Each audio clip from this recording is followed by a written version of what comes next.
What does a military leader, a controversial activist, and an ex-billionaire president all have in common? Wait, listen to me. All three men operate as disruptors. Traoré, a young Pan-African revolutionary, VDM, a Nigerian activist with viral truth bombs, and Trump, a political outsider who turned the system on its head. They challenge status quo systems, corrupt government, influencer culture, or institutional elitism. And people listen because they speak with the audacity most people suppress. They are not everyone's heroes. In fact, they all polarize opinions. Traoré is seen as a freedom fighter by some, a threat to international order by others. VDM, love for his Lord truth, drag for being too much, being too loud, and always involving himself in things that most people feel don't concern him.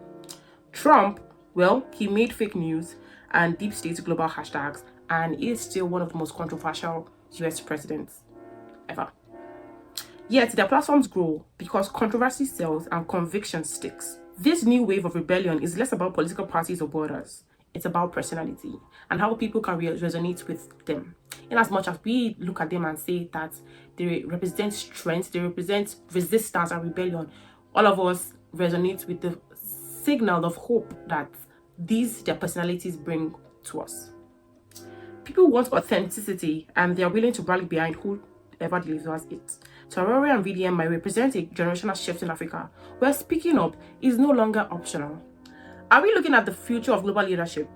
Viral, defiant, and meme-worthy, trend-worthy? Now, as a youth in Africa, especially from a place like Nigeria, where a lot of the authorities have been trying to shut us up for a while now, that is how the oppression has actually been propagated, and silence is actually the vehicle through which this oppression is being run.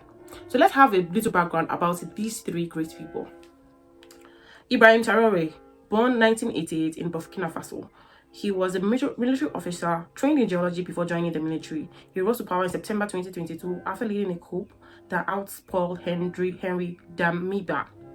He's the youngest head of state in the world as of his takeover age is 34, and I would say that actually this is really inspiring because here in Africa, most of our leaders, we see them as very elderly, the elderly generation from at least 50s to 70s, and I have wonder why. But then I think also a lot of young people are not actually politically conscious. They only become politically conscious when it's time to vote, and I think it's always too late then. I mean, being politically conscious is if you know you have the leadership skill set, you need to be in political parties to be able to participate and have first-hand experience and knowledge to develop yourself as a leader and a potential leader. But you are here busy on the keyboard as a keyboard warrior on X or Twitter, fighting each other in the comment section because everybody wants to have the comments that stands or comments that everybody's hailing, which is just stays online.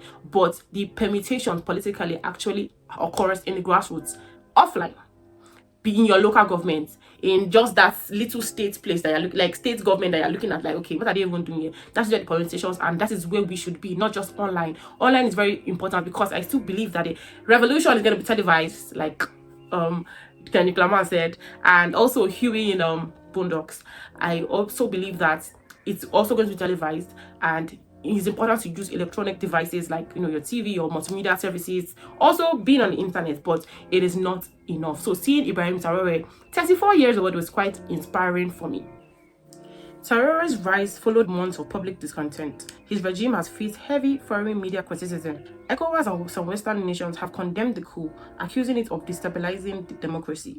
Internet restrictions, social media suppression, and tight control of public opinion are often attributed to attempts to contain the political discourse around him.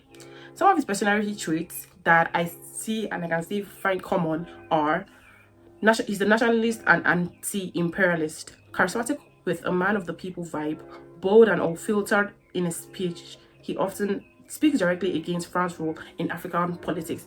And just to, center this also around his kind of personality, I would say that each time I've seen Ibrahim Traoré on camera, he's always saying something sound. He rarely speaks, but when he speaks, it's something sound, and that's actually true because in Nigeria here, we actually make memes of our leaders, and that's because they give us the content that we need for it. Only speak Not because you have to say something, speak because you have something to say. So that is Ibrahim Traoré. And I love the fact that he's actually trying to grow Burkina Faso to make it more self-sustainable and not to to promote the external interference of the Western world in its resources. And Burkina Faso is one of the biggest miners of gold in the world, and gold is like, we can't even put a price on it, let's be honest, like, because gold will always increase in value. Gold is one of the most valuable natural mineral resources. The West might want to come and like infiltrate, just the same way that they've infiltrated a lot of places with like oil and other mineral resources, even in Africa here, where they are using child labor to mine materials for technology. It's happening here in Nigeria. So I do see him as an anti-imperialist who is like a pan-African leader, and I see he's a man for the people. He has that vibe, and for me, he has actually won my heart because of that, because we need more of that representation in Africa. And I say Ibrahim Traoré is the symbol of hope for a lot of Africans, that yes, we can do this. We have leaders that are not just like here for our money and how to enrich their pockets and their generations to come, filling the spaces with their family members. And I will say he has taken that, he has taken the baton from his leader, who was like the former military leader Sankara, also in Burkina Faso, who was also a change maker. So it's really nice to see that, and it's inspiring for young people like myself. Next up, let's talk about Martins Otse, also known as VeryDarkMan, VDM, the one of the most controversial activists, and I will call him an activist, or controversial people in Nigeria here, who are not people that are not actually holding any position but actually pushing change. Martins Otse, also known as VeryDarkMan, is a Nigerian activist and social commentator. He gained popularity through unfiltered commentary on social issues, celebrity behavior, corruption, mostly on Instagram, TikTok, and also on YouTube, because I consume his YouTube content here. As a YouTuber, I'm also on YouTube consuming content. Yeah. So he has been arrested multiple times, with the recent one with the GT Bank incident, where EFCC picked him up in front of GT Bank. But I've actually covered a story, a segment about VeryDarkMan and the issues. Yeah, I'm going to link it up here, so I could see that maybe that could be related to what had happened before, not just like currency mutilation. But again, I do not know what happened behind the scenes. I could only comment on what I read and what I followed on social media, because he had come out to comment about what had happened when EFCC picked him up, and his mom too. And I think the inhumane way they went about it was what triggered a lot of Nigerians, because that sparked a protest. I would say it was a protest, yes, even online. People from China, USA were saying free VeryDarkMan, because he's the voice for the people, voice of the voiceless. And I would say that is another similarity between every part, between us as Africans. We also want to voice out. I think for a long time, after being oppressed through transatlantic slavery, and also having the imperialists come in to dominate us for a while before we gain independence, I think we have always had that idea that we were shortchanged. Most of our histories, our relics have been tried to be erased. He has been temporarily banned or censored from platforms and is regularly threatened by online mobs. He's viewed by many as too raw, too controversial. Yet he maintains a loyal fan base who appreciates his honesty. Some of his personality traits: he's fearless, brutally honest, and confrontational.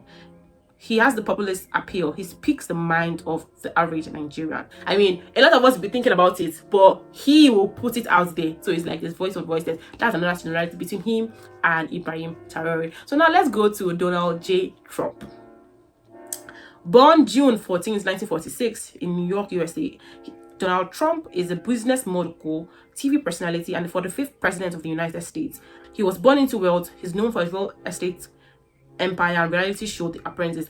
I actually knew Donald Trump from the book he had written with Robert Kiyosaki, and also from The Art of the Deal, way before he became president. And I could see the economist mindset that he has. He's a businessman, and he had built Trump Towers to be a solid business, and he's also a mogul, so I could see how he could help with the economy. He has suffered multiple impeachment trials. He has faced censorship from platforms like X and Facebook. He has faced criminal indictments, investigations during and after his presidency. He has polarizing media coverage, adored by conservative media, vilified by liberal media.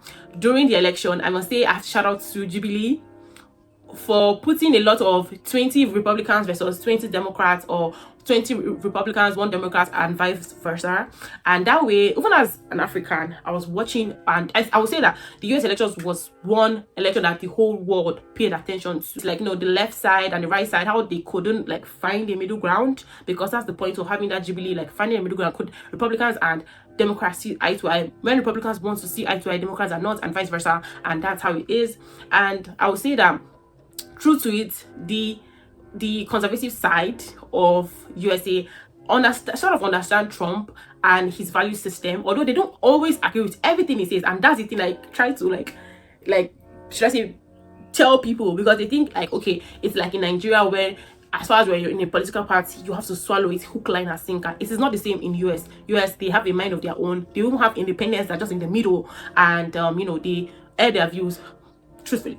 Some of his personality traits: he's bombastic, media savvy, he thrives on controversy, he has populist appeal, he brands himself as an anti-establishment and for the people. He speaks in absolutes, appeals to emotion rather than policy. Guys, on my screen, I'm going to be drawing the similarities here, or just inserting the table here of which I had generated. So some of the similarities between Traoré, VDM, and Trump. I'll say it's under the traits for unfiltered speech. All of them have it. Traoré, Trump, and VeryDarkMan, they go straight to the point. They don't sugarcoat or butter anything up or try to make you feel good. They say it as it is. So next trait or category, the challenging elites. Do they challenge elite? Yes. Ibrahim Traoré challenged the anti-imperialism system, and also VeryDarkMan does it, so he calls that corruption, and also Trump does too, for anti-establishment. So the next trait or category is the legal or state pushback.